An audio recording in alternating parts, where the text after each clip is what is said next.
Okay, so in the last module, we looked at searching, and we saw that if the list itself was sorted, it would be far easier, and if we employed binary search, it'd be far quicker to actually find the value. But that, of course, implies that we can sort something, right? And in our test program, we let Python do it for us. We just called list.sort, and all was done, and it was nice. But in fact, sorting is a pretty complicated subject, and sorting a list of values is not particularly the easiest thing to do, and it is absolutely not the quickest thing to do. So in this module, we'll sort of turn everything on its head and start looking a little bit in more depth about how you might go about sorting a particular list. Now there are actually many different sorting algorithms. Sorting is if you were a computer science major, you would take a class, and for a few weeks you talk about sorting methods.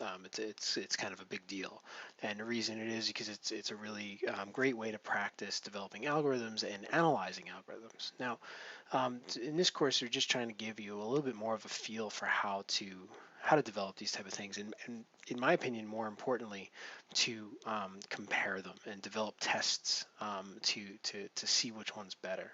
So we're only going to go through two in depth. The first one is a simple sort, a simple type sorting algorithm, and it's called the selection sort. And its premise is that if we're given a list that is out of order, we can start at the left-hand side, and we can assert, right? We can make the assertion that if this list was sorted, the smallest value should be here. All right. And so what we do is we go do that, right? We scan across and we find the smallest value. Right, so we would scan across and find the smallest value in that list, which is a fairly straightforward thing to do. And then we'd swap. All right, we'd swap the 18 into 1. That doesn't mean that the 18 actually goes in that doesn't mean the 18 is going to end up in that location. What it means is that the 1 will be here. All right, and so what we've done effectively is shrunk the size of the unsorted area, and we've grown the size of the sorted area.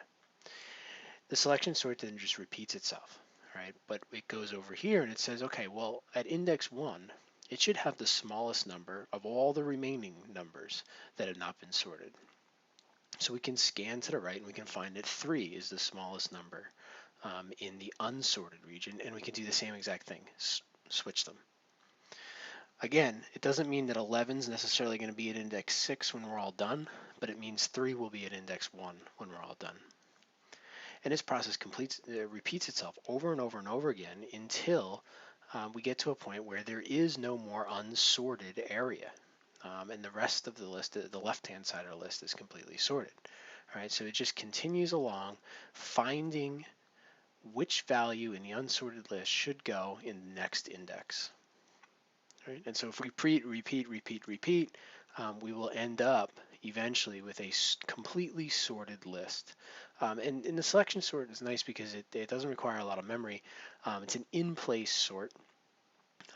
We're going to kind of implement it as returning a copy of a sorted list or a copy of the original, just so we can write our test cases a little bit better.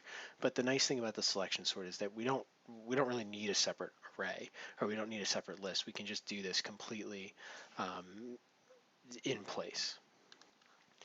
All right, so I'm going to go back to writing some code, and now I'm not starting from complete scratch. If you recall in the last module, when we were searching for things, we generated a lot of random lists. And so what I'm going to do here is I'm going to write a program that compares sorting algorithms now. And part of that task is to actually generate a random list. So I'm sort of benefiting here that I already have a function that generates a random list of some maximum size.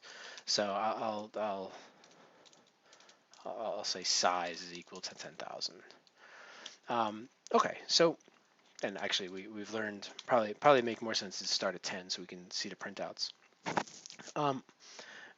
My test cases, how to develop these things. So basically, I'm going to generate a random set,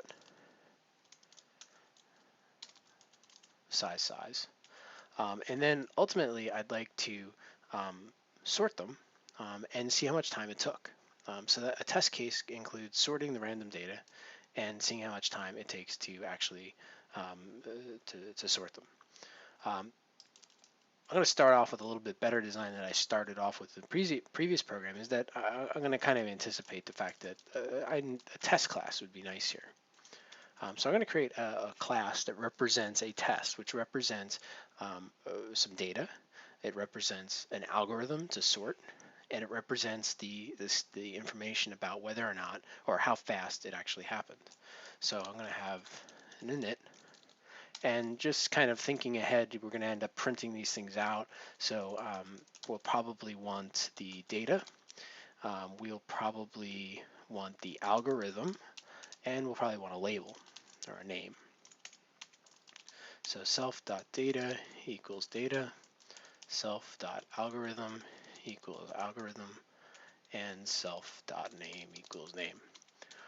Okay, and so we'll have a run test. To run the test, we should start with figuring out the start time.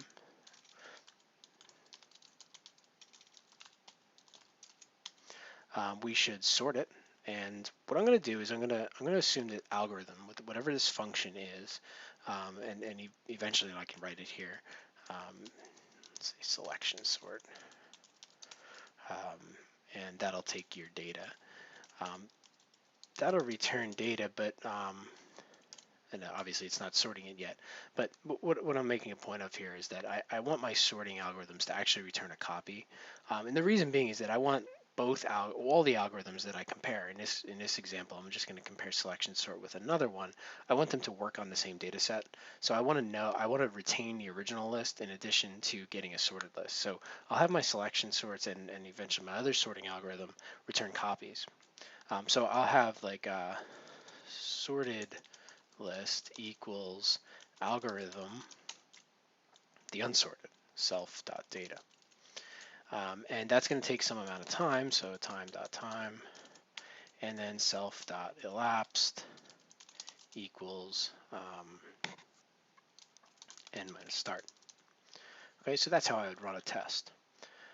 So I can create a test, selection, test, data. I'm going to pass in the selection sort, and I'll call it selection sort. And I think let's do a inside my test string. Not sure what I was doing there. Self.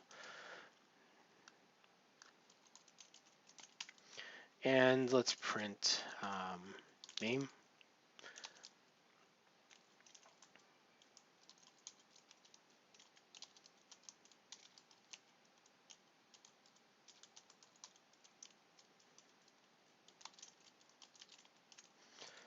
And we need self here. Okay, so when we turn the test into a string, it'll just print out the name sorted, the whatever algorithm it is, selection sort, sorted in some number of seconds. So I'll do selection. And forgive me, I was programming in C++ earlier, which requires type definitions. Selection dot run test, and then print selection, and that'll just turn it into a string. Okay, so let's give this a shot first and see how everything works out. It looks like I've got a couple errors. Algorithms not defined. It looks like I spelled it wrong. Tend to do that often. Oh, it looks like they're all spelled right. Oh, I just missed self. Okay. And let's see. Oops. Not printing. I'm returning a string.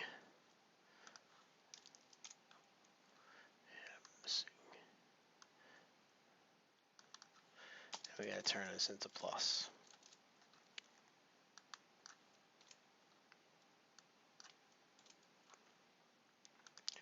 Okay, and let's add some spaces because the plus operator is not going to do that for us, like printed. Can't convert float to string, sure. string. Elapsed is a floating point value. Python wants us to tell it's a string. Okay, there we go. So selection sort sorted in 2.6. Of course, it didn't do that. It just returned right away. Okay, but we've got our test case set up. All right. So first of all, who's to say that that actually correctly sorted, right? And we know that it didn't sort at all. It might be a smart idea to actually, maybe like print the data. Let's do that in here. So maybe print sorted list. And that way we can, as we start to write this algorithm, we can know whether it's working. It's certainly not working here. So we could go with that for now, and then we'll talk about a way to actually check this a little bit smarter in a few minutes. Okay, so let's actually implement this. And to start with, I know that I'm not going to just return a copy, obviously, but I'm going to create a new copy. So actually, let's call this original. And we'll say data equals original. All right, so we'll make a copy of the original, and we're going to sort data in place and then return that value.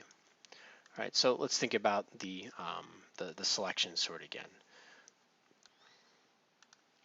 And so imagine we have a list like this, an unsorted list like this. The idea of the selection sort is that we're going to try to place, we're going to select from the rest of this list something or whatever value is the smallest, and we're going to place it in here. So I'm going to actually start my algorithm with a start value. So start. And that's going to start at 0. And I'm going to walk all the way through the list until my start position actually ends up being right here. Once it ends up being there, then I know I'm done. So I'm just going to say while start is less than length of data. So I'm moving start across, but every time I move start, I need to actually swap, right? I need to find the smallest value. So to do this inside this while loop right here, and I'm not going to write all this code by hand, we'll code that up in the editor. I'm going to start with this value. And every time I find a value that is smaller than what's in the start position, I'm going to swap. Right? So instead of actually scanning across to remember to find the smallest one, I'm going to do this more incrementally. So I'm going to find the 7, and I'm going to switch that. Right? So that'll be 7, and that'll be 8. And then I'm going to keep going, and I'm going to find 5, and 5 is less than 7. So I'm going to move the 7 here, and I'm going to put the 5 here. And I'm going to look at the 13. 13 is greater than 5, so no problem. I'm going to look at the 3, and I'm going to swap 3 and 5. 15 is bigger than 3, 6 is bigger than 3, and we're done. Right, so the idea that inside this while loop, I'm going to scan over, and every time I find a value that's less than whatever value is in this slot, I'm going to swap it. Right, and that actually turns out to be pretty easy to write some code to. So again, I'm going to say start is beginning at the first element, while start is less than the length of data. I'm going to scan to the right, starting at start and ending at the end of the list.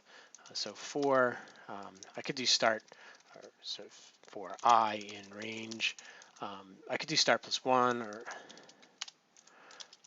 and length of data. Okay, so I'm starting 1 to the right of start, or what at my start index, and I'm proceeding all the way through, but not including obviously the last, including the last index, and that's why I've got length of data. And I'm going to say if data at I is less than the data at the start, then I need to swap. Right, so no brace here. And interestingly enough, Python, it's got some nice syntax for swapping. we've seen before in this class the multiple assignment statement. In other languages, you'd need to be able to swap two values. You actually need three variables. You need a temporary variable. Because you can assign two things at the same time in Python, this syntax works very nicely. So what we're saying is that we're taking the first value over here and putting it into the first variable over here, and we're putting the second variable over here into the second variable on the left-hand side. So if you're coming from the C++ or any other language without this kind of statement, it's pretty unique to Python. This kind of looks like nonsense to you, but the reason this works, and you don't need like a temporary variable, because these are expressions. They're evaluated first before the assignment statement begins. It's a little, it's a little more memory intensive to do it this way, but it's so marginal that it's nice to have that syntax. Okay, and every time around the loop, every time around that while loop, I'm going to move one step to the right. Okay, so at the end, once I'm done, I'm going to return data. Right? That's my sorted list, or hopefully it's my sorted list. So let's run it and see if we have any bugs. All right, so looks like if we scan across here, looks pretty good, right? Looks like we don't have any problems. Whatever you hear me say looks pretty good. Generally, you probably want to be a little skeptical about that, or you say to yourself, hey, it looks all right, because we talked a lot about testing, right? And we talked about how, well, we go through a lot of effort to make some code work, and we want to see it work. And so it's easy to convince ourselves that it works. I'd probably want to test this with more than 10 numbers. So, maybe 1,000. The problem with this is that I don't really have a good way. I can do a quick scan here, and it does look okay, but would you be willing to bet, a year's salary that there's no mess ups here, that there's nothing out of order? I don't think I would. I'd probably want to check them all. And so, rather than just printing out a sorted list, I think it's probably going to be better, especially the next algorithm that we do, which is quite a bit more complicated in selection sort. Might be good to write some code to figure out whether this thing is actually sorted. So what I'm going to do is I'm going to write a function called checksort, and I'm going to pass into it the sorted list and the original self.data. Actually, I don't really even need to pass in the data because it's going to be a member method. All right, so I'm going to have def check sort self sorted list. And we need to actually call self. Okay, so I want this to return true if I've sorted perfectly. And let's think about how we could programmatically figure out whether or not the sorted list is the perfect sort.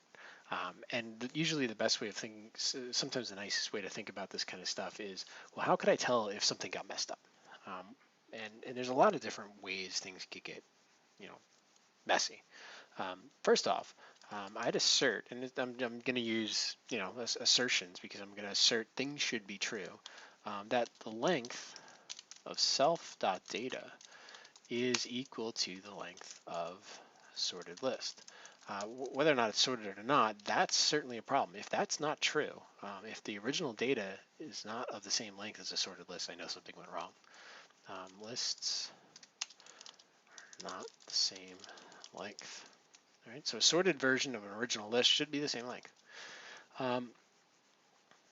Next, I could say, I better make sure that every value that's in data is also in the sorted list. So that might be a decent check. So for I in self.data, if that value, that actual value should be in the sorted list. So every value in the original list should be in sorted list. That's a pretty good assertion.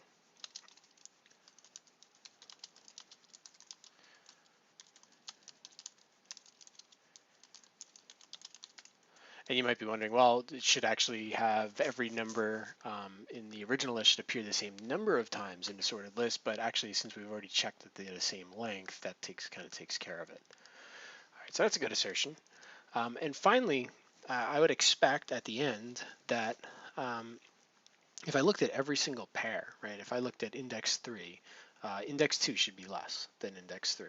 And if I looked at index 127, the value in index 126 should be less than the value at 127. So to check that it's actually in order, we're going to run a for loop that goes through the sorted list, and it makes sure that every number before it is less than it. So I'm gonna have to remember where I was. So I'll put k equals -1 for now. So I'm going to initialize k to some sort of nonsense variable, and I'm going to say if k is greater than or equal to 0, all my random numbers are positive, so that's kind of a good way of working with that. I'm going to assert that k is less than or equal to I. And if they're not, that means I'm out of order.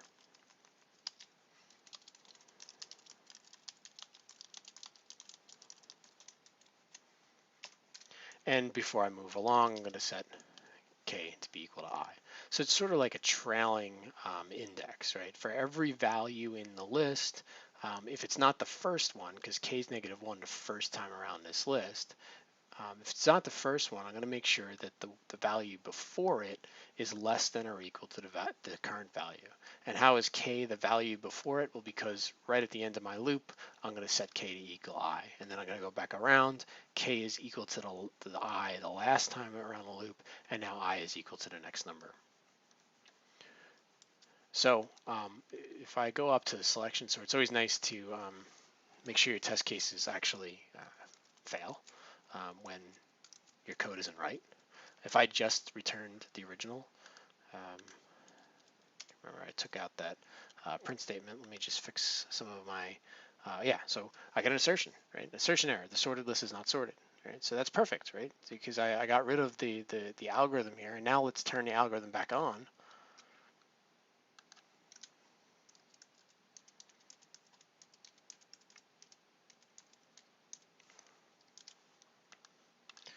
And run it. And now notice no assertion error. All right, so now I'm pretty confident, and it took 0.22 seconds to sort 1,000 numbers. If I tried to do this with 10,000, let's say, we run it, see how long that actually takes. By the way, what's the complexity of this? Well, we've got in our sorting algorithm, we've got a loop that goes around n times. And every time around that loop, we got another loop that goes around approximately n times. It's actually n-1 times. So that's O n squared. So it's not surprising, actually, that sorting 10 times the amount of values isn't just 10 times longer. It's 100, or in this case, it looks like, yeah, it's 100 times slower. And if we think about n squared, that should make sense, right? Instead of 10 times, it's actually 10 squared times faster, or in this case, slower, right? So it took about 20 seconds to sort 10,000 values. So the question becomes, is that good? You know, is that an acceptable value? And it's really hard to tell whether or not that's acceptable or not unless you actually compare it with something else. But because the algorithm is n squared, generally we know n squared is probably not that great. So we would try to think about a way to do this a little faster.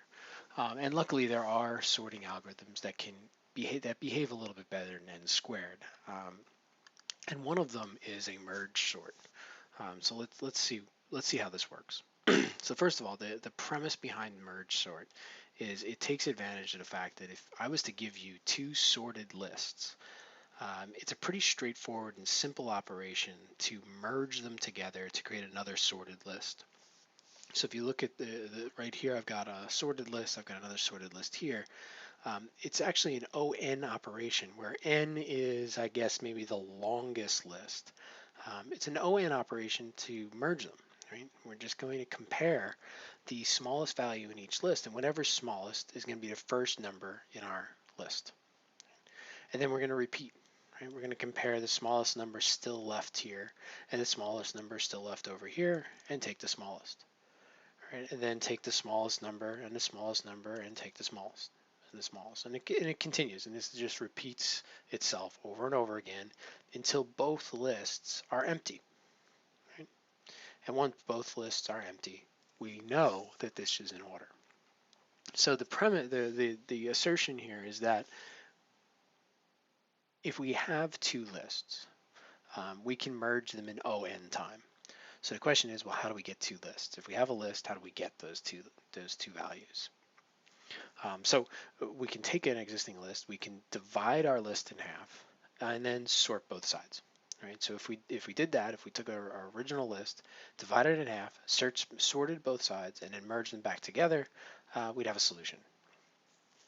So then, of course, the question becomes, well, how do you sort the two sides? And much like in the binary search discussion, how do you search the right-hand side or how do you search the left-hand side? Well, the answer is just use the binary search. How are we going to sort both sides? We're going to use the merge sort again. Right, so it's a recursive definition.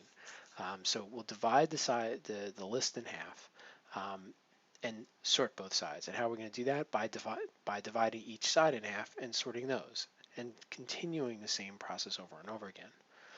There is a base case though, right? If we have a list of size 1, there's no necessity to divide it in half and sort it, right? A list of size 1 is sorted no matter what, right? So we're going to take advantage of that. That's our base condition. So if we we think about how to merge sort would work, we take an existing list and we divide it in half, right? So I've taken that existing list, divided it in half. I haven't touched any of the values other than that. And now I'm going to divide both sides of those in half, right? So the blue line here represents the initial cut, and now I've cut these other two in half. And they're not a perfectly equal size because I can't cut halfway, right? So I'm ending up with a little lopsidedness. Each one of those quarters now I would divide in half. Right? And then notice that I'm kind of reaching the base case at some of these. All right, so I've split it into eighths, but a couple of these, 2 of these now are lists of 1. They're at their base condition. If I continue on, I'm going to split the remaining ones, and now I ended up with these purple ones are sort of splitting into 16ths, although it's not exactly 16 because some of them ended up in their base in the first place. These purple lines now have given me all base case conditions, right? So now that we're in base case conditions, where do we go from here? Well, first we've got to merge these back together, right? And notice how many halves are we going to have? Log n, right? How many times can you divide n in half? Log n times. So we're going to do our merge. Our merge we know is going to cost us n. How many times are we going to do our merge? We're going to do our merge log n times. We're going to get an n times log n algorithm. So if we start to merge back together, right? So notice we've done the purple lines here. The purple lines represented our last split, right? We're merging them back together. This is going to be an easy merge, right? This merge is already in order. This will be swapped, right? This will be swapped. And if you see that, whoops.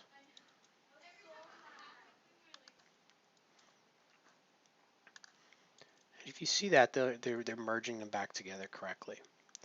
Right, at this point now I'm going to start merging the next halves back. It's the red lines, which divided those lists in half. Now those red lines are going to be merged back together. Green lines merge back together, so if we look at this list, we're going to take 3, we're going to take the 6, we're going to take the 8, then the 11, then the 18, then the 21, then the 29. We're re-implementing that merge sequence back together, and finally we're left with a list. Okay, so it's sort of this is an interesting sorting because we don't really necessarily compare the numbers together in sort of a traditional sense, but we're breaking them apart into lists that are already sorted and then merging them back together. So let's go and try to see if we can implement this. Okay, so let's first start with just putting sort of a function stub here, merge sort the original. And again, I'll just return a copy. It doesn't work yet, but it's good enough to get the test case going. I'll create another test, and at this point, let's create a tuple here. So pull this over. Test data merge sort, and now for each one of them,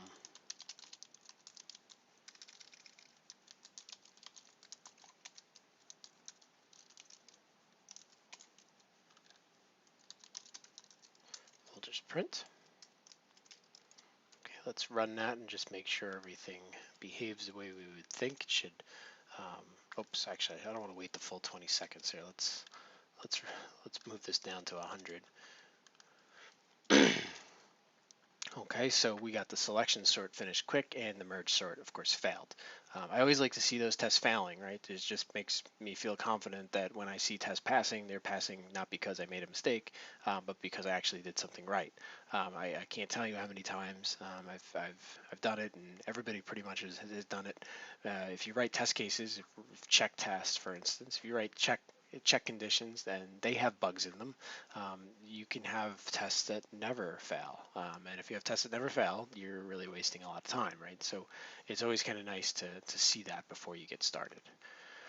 All right, so merge sort. How are we going to do this? I'd like to start with the recursive call again. We're gonna still have one of these, you know, a function defined internally to do most of the work. But for the base case, merge sort, if the original, if the length of the original, sorry, is less than 2, meaning it's either an empty list or it's a list of 1, then we're done, right? Right, that's a pretty basic case. Else, what I'm going to do is I'm going to say, I'm going to find a middle point.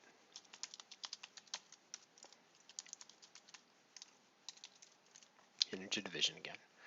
And I'm going to sort both sides. Right? This is the idea of a merge sort, right? You split the list in half and sort both sides.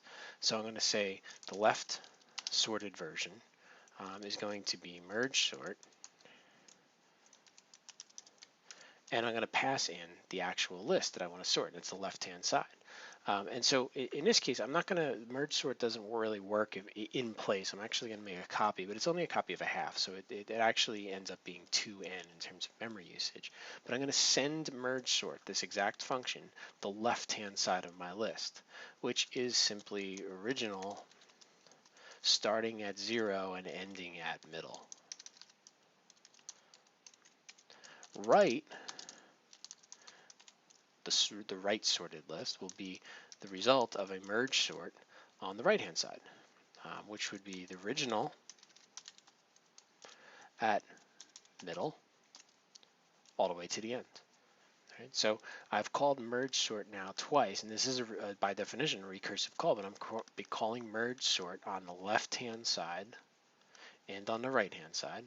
So I'm getting 2 sorted lists back of the left and the right hand side. And now I'm going to return the list of, or the result of merging the left and right together. We've already seen how merge works in the slides. We'll have to implement that. But notice how kind of simple this algorithm is, right? If the list is really small, then you're done. Otherwise, divide it in half and sort both sides and merge them back together. This is this base condition. Those are those red lines that we ended up with, or the purple lines that we ended up with at the end of those slides. Okay, so now the bulk of the work is actually going to be happening during the merge. So I'm going to create another function, merge, left and right. And this one's going to have to take some thinking on how to actually make work. It's going to require some work with some indexes. So let's move over to be able to try to draw this out first before we take it on. The idea, and I've brought one of the split lists from the lecture notes. The idea here is to assign a position. I'm going to call this I, and let's switch colors here. And I'm going to call this J. I've got two lists, and what I've got to do is I've got to compare the tops or the leftmost part of each list. And I got to keep going and keep going into this stage until one of them is empty. And in this particular case, you know, this side's less than this side. That's not guaranteed to be the case. It could be the other way around. They could be the same size. The way the merge sort works is that they wouldn't be more than one off. But I'm going to first deal with the first condition where there's something in both of these lists. So I'm going to sit in a list while I starts at 0 and J starts at 0. I'm going to compare these two. And I'm certainly going to get 3, and that will remove the 3. At this point, J will move, but I stays the same. Right? So I have a counter that's representing the tops of each list. I will take the 6 out, and that goes away. J will now be here. I'll take the 8 out. J will be here. And at that point, when I compare I's and J's, 11 was smaller. So I'm going to take the 11 out. And I will move over. The 18 into 20, the 21, the 18 will come out. I will now be here. At that point, 21 is smaller. Right? And now this list is empty. Okay, so the 21's out there. This list is empty.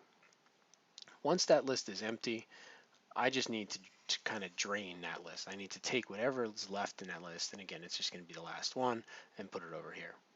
All right, and that's going to be my merge process. Step 1 is to have an I and a J starting at 0, and they're moving to the right if they're selected, if they're removed from the list, and they're going to be dumped into a result list. Once one of them empties, or one of them becomes empty, I'm going to empty the other. All right, and that's the general algorithm. Okay, so to merge something, I'm going to start with a result. This is going to be my merged result list. I'm going to start with an I and a J equal to 0. All right, so I'm using that double assignment. And step 1 is while both of these left-hand and right-hand side have something in them. So while I is less than the length of left, right, so while the index is less than the size of left, and J is less than the length of the right. Right. As long as that's the case, there's something left in both of them, and I'm going to compare them. So if left at I is less than right at J, then I'm taking the left-hand side. So I'm going to take the result, I'm going to append it with the left at I, and I'm going to move I to the right. I'm not going to touch J. Else, I'm going to result.append right with I, and I'm going to do J plus equals 1. So at that point in time, I've got a whole lot of stuff probably in result, but I either have some left in the left-hand side, or I have some left in the right-hand side, because one of these has now become false. Either I is now equal to the size of left, meaning we've cleared it, or J cleared it. I don't really need to worry too much about which one's which. I can write a series of while loops to make this work. While there's anything in the left, right? So while I is less than the last index, or less than or equal to the last index, empty it.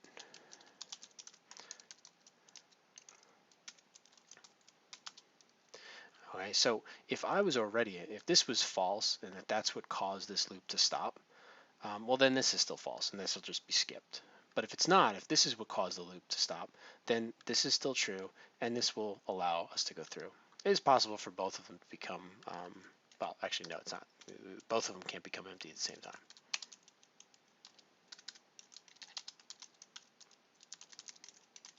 Okay, and I'll do the exact same thing for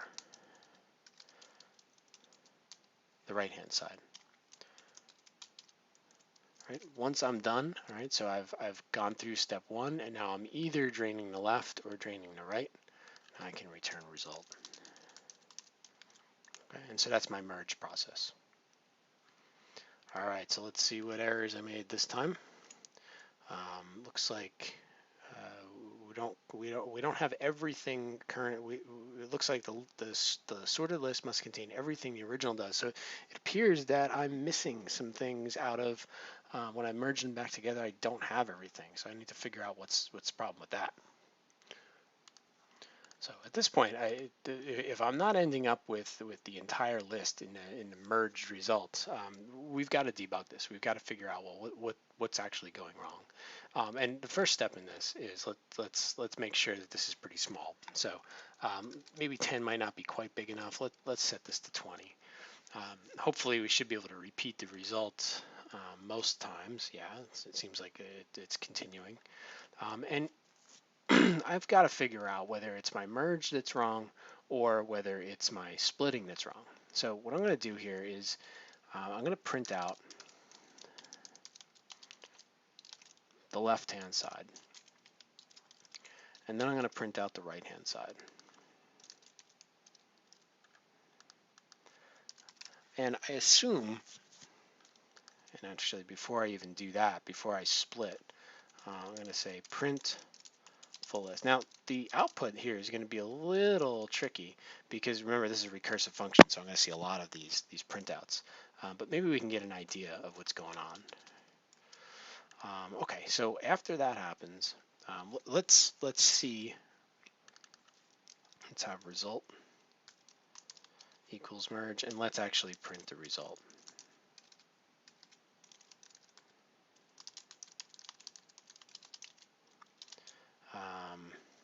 Result. And now that I'm thinking about it, let's keep this even smaller. Let's see if we can generate the smallest test case you can generate this for, the better, actually, because it's easier for you to figure out. Never debug on gigantic test cases. All right, so let's see what's happening here. I'm already seeing left and none. That doesn't seem quite right. Let's go back up to the print statements and watch what's happening. All right, so our full list is 41154. So we're going to have to split this in half. So the first thing that's going to happen is we're going to call merge sort, and we're going to call merge sort on the left-hand side. Right, so that's why we get that full list, right? Because we're not actually going to get to this left equal. We get the full list printing it again with the 4-1. So first off, that is the left-hand side, so that's good to see. Next, the left and the right, the split has occurred, but they're both base cases, right? So after I call full list, I'm calling merge sort on one value. So the base case is kicking in, and I get left is equal to 4 and right is equal to 4. The result after the merge is 1, 4. Okay, so that's good. That seems to make sense. All right, so now we need to figure out what's happening after that. So the result after the first merge of the left-hand side looks okay, but then this next printout, left equals none, that's starting to look a little suspicious, right? And we've got to make some sense as to where is this coming from, right? Because this is hard to keep track of. Right after the left-hand side's merge returns, right? And oops, actually, I think I see it now. After we saw result after merge, we should have actually returned the result, right? Because merge sort, this function itself, should be returning something back to left. If I look at left being printed out, it's none. And why would that be? Well, it's because we didn't actually return it. All right, so let's fix that and see if we can track down any other problems.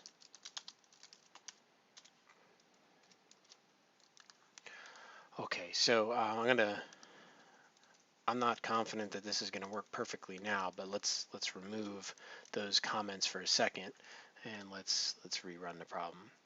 Okay, so I still look like I've got some problems, right? So I've run it, and I've still got my assertion coming back and saying everything is not contained. All right, so let's add them back. Again, value of checking of our tests, kind of really showing the value of doing these test cases. Okay, so again, back to the same idea, right? So we call merge sort on our full list. There's a different full list now. We try to sort the left-hand side 4, 4. That makes sense. We split this. Those are 4 and 4. Those are base cases. That makes sense. We merge them. Well, nothing went wrong there, so that's pretty fine. And then we see left as 4, 4. Right. So we've we've done a merge sort on the left-hand side, and we've returned back 4, 4. All right, that's not surprising because 4, 4 was already sorted. That looks good. After printing that out, we're going to call merge sort on the right-hand side of that original list. So that right-hand side would be 2, 0, 0, and that's what we're seeing printing out here. The left is 2, and that's the base condition. The right-hand side is the full list. Right-hand side is 0, 0. So we're seeing it being called base case, back. After merge, it's 0. The right comes back as 2, as 0, 0. Now we do a result after a merge, so we're actually calling merge on the left, which is the 2, and the right, this 0, 0, right? So the left and the right. We're doing the merge, and it looks like the merge worked, right? So we took this right-hand side, merge looks good. So now we've got the right-hand side 0, 0, 2, and we've got the left-hand side that came back at 4, 4. Right? It's admittedly a little hard to trace through this recursion. Now we're calling the merge, and this is where obviously things have gone wrong, right? So clearly that last merge, we took the 0, 0, 2 on the right-hand side and the 4, 4, and we merged them together and we got this. Okay, so I'm looking at this, and what I'm seeing is that I'm missing a whole bunch of values from the right-hand side. Something's really not working correctly. So let's go into my merge code and try to figure out, or let's just look at it and just figure out whether something's gone wrong here. Because, and let me print out the output, the input at least.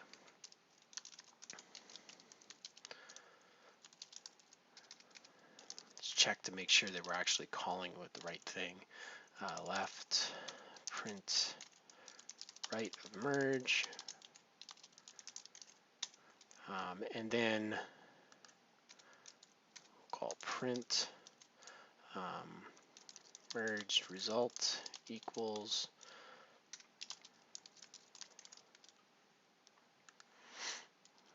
and let's see here. Okay, so I'm getting a little bit more information back. Left of merge is 4, 5.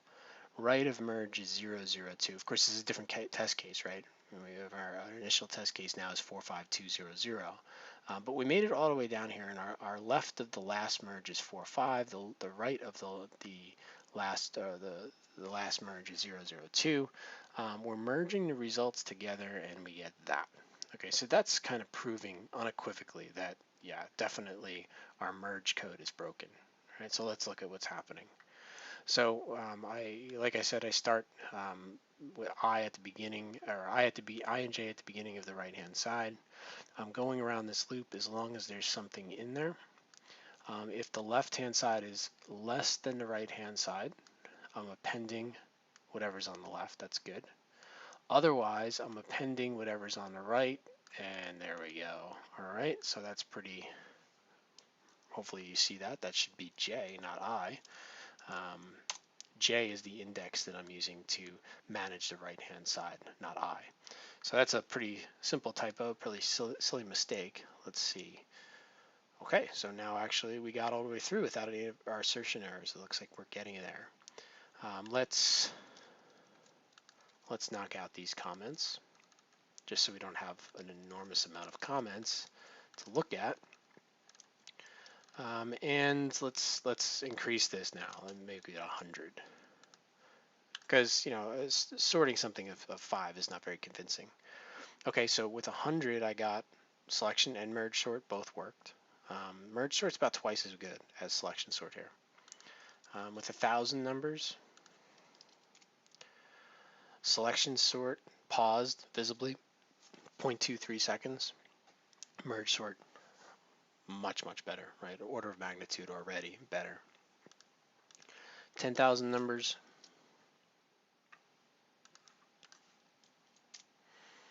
Selection sort's likely to take around 20 seconds. We saw that before. And we can sort of, it's harder to do the math of logarithms, I guess, but we should have a pretty good idea that merge sort should be far quicker. It's not going to be half, it was half as fast or twice as fast with very small inputs. It was 2 orders of magnitude faster before, and now we're seeing 20 seconds and 0.15 seconds for merge sort. So again, looking at the code, we could see, I mean, I made some typos, some small errors. I forgot to return something. Conceptually, it wasn't too terrible, but there's a lot more code, so there's a lot more possibilities of making silly mistakes. Merge sort, though, is quite a bit more complicated than its counterpart of selection sort. But the results show you. All right, the results show you that it's certainly going to be worth employing a little bit better and a little bit more sophisticated approach. Okay, so let's get back here. Okay, actually this was a run from previous time that I had run this on another computer. Again, we're seeing the same trend. Again, it shouldn't come as a surprise because the merge sort is able to perform n merges on as many halves as it can create from a list. And you can divide a list of size n in half log n times. So log n times n is significantly smaller than n squared. If you, I didn't include any trace code in here, but in terms of comparisons, just sort of doing the math on a calculator, for something of input of 10,000, you're talking about 100 million comparisons with selection sort, where you're only looking at about 132,000 comparisons for merge sort. So there's a vast, vast difference in a number of comparisons. So it should come as very little surprise that Python certainly does not use the selection sort. It's not merge sort though either. Python actually uses a slightly better algorithm called time sort. That's a more sophisticated application. It's sort of out of the scope of this class in terms of actually coding that up and looking at it, but what we see is that its worst case, in the worst possible condition, it'll do about as good as merge sort, but more often than not, it will beat it much, it will become much better. It'll get a much better runtime. So there's some better cases where things were already partially sorted that it'll outperform merge sort. And we can test that firsthand. We can kind of see what the results might be. Let's see how sorting can be done. In Python, lists can be sorted in place, right? So we take a list and we just sort it and it mutates the list. The sort function, we used that when we were doing our test case for searching. Another option is to actually create a brand new list. So my sorted list was a copy of my list here by using the sorted function. That's the one that I want to use for this problem because all my test cases created duplicates, or it created copies of the lists. And that was useful so I could check against the original list. So let's go and do that. This is probably the easiest test case because I'm taking advantage of Python's implementation. So time sort will take an original, and it's very simple. Return sorted original. All right, and so sorted is the built-in time sort function. I can easily add another test case because I've designed this kind of nicely. Test data time sort.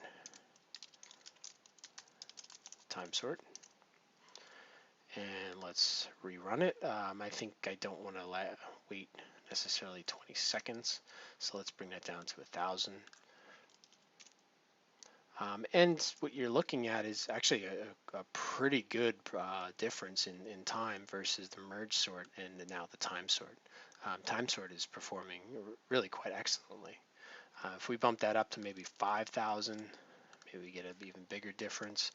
Selection sorts, again, so slow compared to the other sorts that it becomes kind of annoying to keep doing this. But you're seeing a factor of 10. If let's do 50,000, but let's take selection sort out.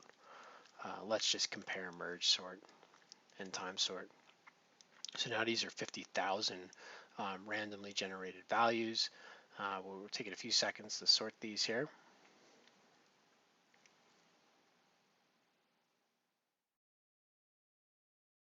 Python's taking a while, I think, also to generate the random numbers themselves. So that's why we've got a little bit of a delay here.